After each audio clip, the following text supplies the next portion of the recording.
Hi, my name is Jeff Gaisley, and I'd like to welcome you to the video on love addiction. I hope you enjoy it. Relationships are extremely difficult. Very few healthy relationships really exist, especially healthy intimate relationships. I'm going to focus mainly on romantic love and marriage, although one can develop love addiction in any relationship, even between friends. Love addiction is about starvation and desperation. It's about self-love rather than really seeing the other person for who they are. Martin Buber talked about an I-thou relationship, and that type of love is a very, very mature love. In that type of love, a person perceives that the other person is unique, different, and valuable in their own right. The beloved is seen as a person with their own needs rather than an object for use. Few people are able to show that type of love on a consistent basis, but that is what people are really looking for in any relationship.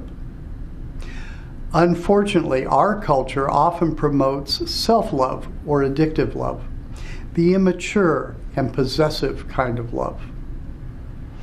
Love addiction is about being out of balance. It's about needing somebody too much.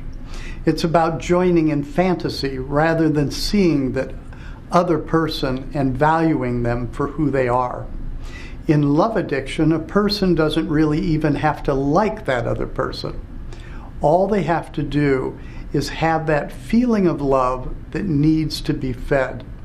It is more about self-love than the action of love. The action of love is caring about another human being, even to the point where at appropriate times they would actually put themselves in a secondary position to help the other person. Mature love is about intimacy. And in addictive love, it is all about intensity. Often in our culture, there is a feeling that our partners owe us something. The fact is that no one owes us a thing. Each of us is a separate human being. And to understand relationships, one has to look at how people develop and begin to individuate. The first need a baby experiences is to belong and to feel safe. A baby is absolutely helpless and needs someone to take care of them 24 hours a day if they're going to live, and certainly if they're going to thrive. Luckily, nature provides for a baby. Babies have a very tiny body and they have an extremely large head with extra large eyes. It just so happens that their pupils are dilated. They are dilated completely, and they are dilated all the time. It's interesting to note that the way people become attracted to each other sexually is when they see each other's pupils dilate ever so slightly. That's a signal that there's a mutual attraction. Since babies' eyes are dilated all the time, whenever a baby is in the room, people tend to focus on them.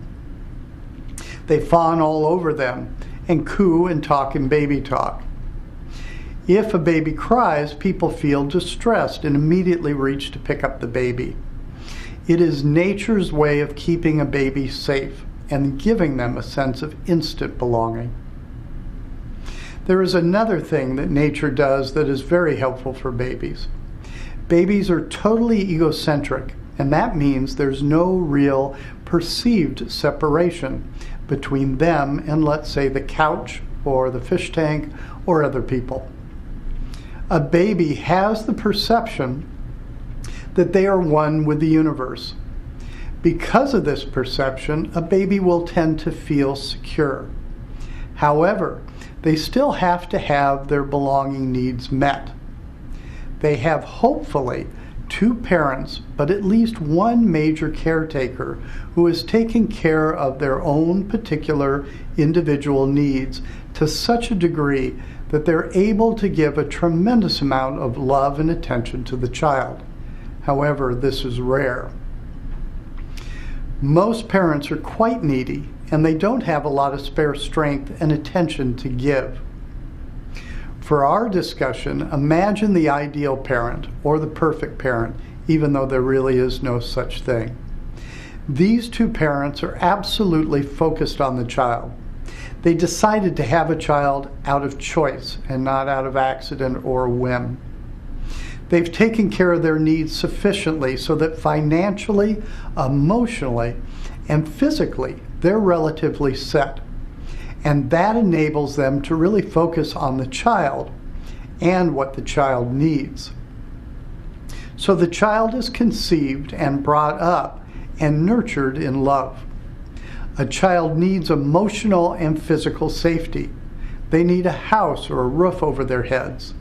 They need to be fed. They need to be picked up, and they need to be nurtured. They need to feel as if they're really safe, and they need to feel they are truly wanted. This means that the parents must be very, very secure. If a person picks up a child and they're unsure, either afraid that they're not doing it right or worried about the child in some way, a child will sense that. At this stage, especially, all the infant can do is sense this on a primitive level, and they will immediately begin to cry or squirm if they don't feel security in the caregiver. A parent needs to be there on a consistent basis, and that's a very difficult thing to do in today's society. Usually, parents have to work, and often the child is in daycare way too early. This is a grave problem. If a child obtains the necessary belonging, gradually the child is sucking strength from the parents. They are identifying with the parents. They begin to feel safe, and they begin to feel as if they are strong. It is also important that parents bring up the children in a relatively safe cultural environment. If there is a war or an economic depression, that can often lead to a sense of insecurity as well. The development of a child's individuation or separateness can be negatively or positively affected by numerous variables besides the parents. For the sake of our example, we have perfect parents, and they are giving a tremendous amount of love, and the infant is growing, thriving, and feeling safe. At about the age of 1.5, a tremendous thing occurs, but a very, very scary one for the child. Suddenly, the child realizes that they are a separate human being. This is the first hint of existential anxiety. It's the fear of dying, the fear of death, separation anxiety, all of which leads to attachment hunger. Attachment hunger is the desperate feeling of needing to have someone with them in order to feel safe. This is a natural thing to go through, but it always leaves a scar. There is no way that children can be raised without going through this feeling of existential separation. No matter what a parent does, there's going to be that sense of abandonment when a child hits 1.5. Before that time, children are unable to really understand what is called permanence of objects. If a child is playing with a set of keys and a person puts a cover or a blanket over those keys, if the child is under the age of 1.5 years, they will simply forget that the keys are there. But at about this age, a child gets the idea that the keys are permanent and stays where they are. He or she will pull up the blanket and retrieve the keys. That is the concept of permanence of objects. As glorious as that is, it's also a tremendously scary thing for a child. Almost all religion, history, and psychology is based on this first realization that we are really alone and separate in the universe. And no matter what spiritual basis you have, there's also that feeling of separation. A child never completely gets over that. He or she can go only so far. Children think very differently from adults. A minute is perceived as an hour for a child. Therefore, during the 6 months that a child experiences the abandonment and depression stage, those 6 months are perceived as approximately a year and a half of utter pain and desperation. What one hopes, of course, is that the parents are knowledgeable enough to know what the child needs at this time. The child can't verbalize at this point, and the parents have to show a tremendous amount of caring and reassurance. They are forced to simply guess when the child needs this. Our perfect parents will pick the infant up more and talk to them. They'll reassure them. And if the parents do that, gradually the child will move out of that developmental period. At this point in the individuation process, children desire not only a sense of belonging, but autonomy as well. They want to be separate. These are two opposite ends of a continuum, but both are extremely important, and both are desperately needed by human beings.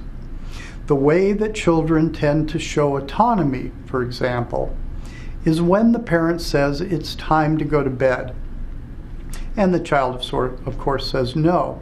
But parents, unfortunately, misunderstand the purpose of this behavior. They don't realize that what the child just did at that moment is probably the most glorious example of mental health possible. The child essentially says, I've got rights here too, and I don't want to go to bed. It doesn't really get any better than that.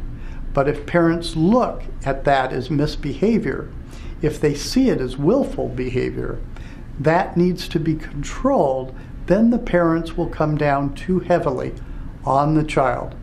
The child will go to bed, but what the parents are really teaching the child is that autonomy or being separate is simply not okay.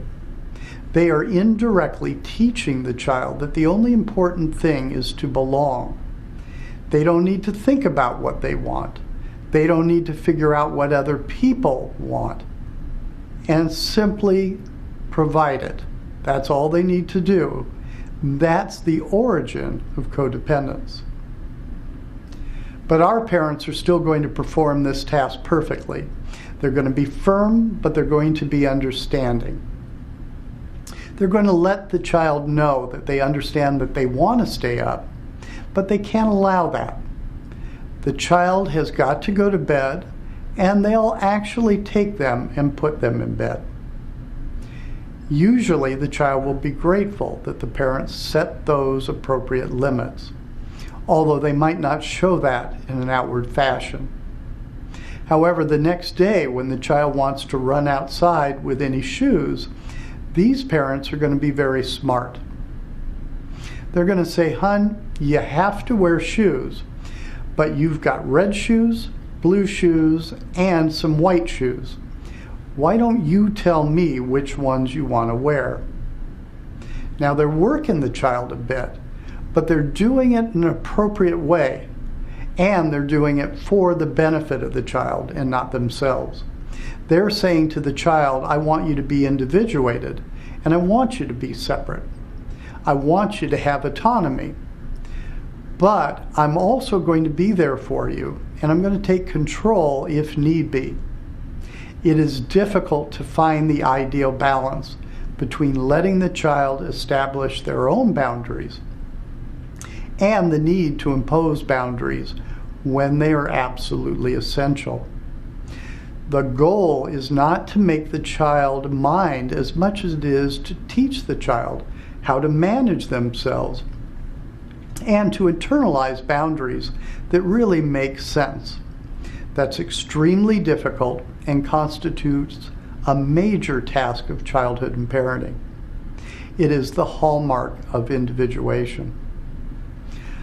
Our ideal parents have now managed to cross another hurdle. The child continues to develop and begins to get an idea of who they are and who other people are, where they end off, and where someone else begins. At this stage, the child feels strong enough to begin to really test some limits. So our child sits in the high chair and drops their spoon. Mom or dad picks up the spoon, the child drops it again. And the mom and dad, hopefully, if they're being perfect parents, are going to hand the spoon back once again. But when the child looks at the spoon, looks at the parents, looks at the spoon again, looks at them, and gets a gigantic grin on their face and tosses the spoon, essentially saying, "Pick it up," our parents aren't going to budge. But they're not going to view this as misbehavior either. They're going to see it for what it really is, which is just testing limits. The child is trying to figure out how strong they are and how strong others are.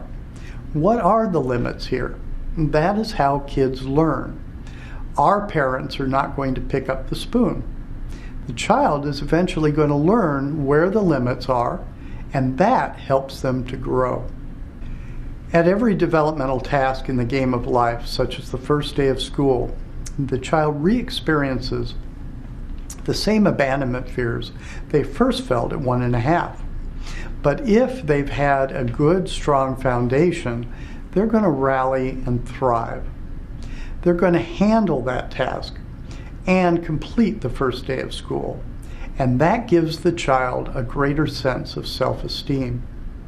Establishing their first friend, first loss of a friend, first failure at school, first success, moving out of the house at 19. Getting their first job, turning 30, getting glasses, all those things essentially say, you are here all alone, this is reality, there are limitations, but if you really work hard, you've got what it takes to feel safe and thrive. That is the way that people develop, and that is the way they individuate. It's a never-ending job. No one ever completes it totally. The further the person goes down the individuation line, and the more they develop a nice balance between belonging and autonomy, the better their life will be.